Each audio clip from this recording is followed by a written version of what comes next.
અત્યારે આ વિડીયો બનાવી રહ્યો છું ને એનો હેતુ મુખ્ય એક જ છે કે વાત છે માણસાઈની. આજે સવારે મને એક સરસ મજાનો એક્સપિરિયન્સ થયો, એ હું તમારી સાથે શેર કરવા માંગુ છું. હું છું અત્યારે 2-3 દિવસથી દુબઈમાં, મારા કામથી આવ્યો છું અને મારે જવું હતું 1 કલાક દૂર મેટ્રો સ્ટેશનથી કશે આગળ જવાનું હતું, મેટ્રો ટ્રેનમાં જવાનું હતું. મારી પાસે 30 દિરહામ ઘટતા હતા 2 જણ માટેના.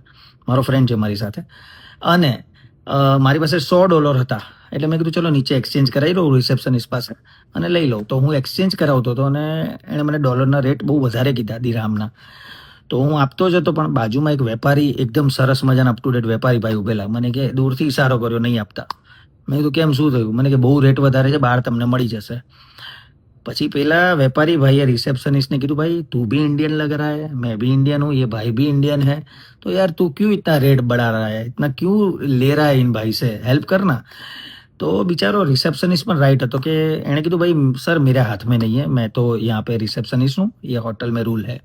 એટલે પછી હું બહાર આવી ગયો ત્યાંથી અને પેલા ભાઈએ કીધું કે ભાઈ તમે અહીંયાથી 15 જ મિનિટ દૂર છે, એક્સચેન્જનું ત્યાં કરાવી લો અને પછી ત્યાંથી ચેન્જ કરીને મેટ્રોમાં જાઓ. મેં કીધું ભાઈ મારે મેટ્રો આ બાજુ છે ને પેલું 20 મિનિટ ને પાછું 20 મિનિટ આમ જવાનું. તો મેં કીધું આ અઘરું છે.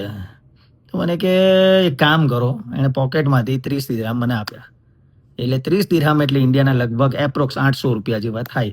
એણે મને આપ્યા. મેં કીધું ભાઈ કંઈ વાંધો નહીં, હું રિટર્ન આવું ને એટલે તમને હોટલમાં આપી દઈશ, અથવા તો તમે મને તમારો નંબર આપો, હું ઇન્ડિયા આવીને તમને જે રીતે ફાવે રીતે આપી દઈશ. મને કે ના ના મારે તો અત્યારે ફ્લાઇટ છે. મેં કીધું ક્યાં જવું છે? એ કે હું તો આફ્રિકાથી છું, હું આફ્રિકા જઉં છું.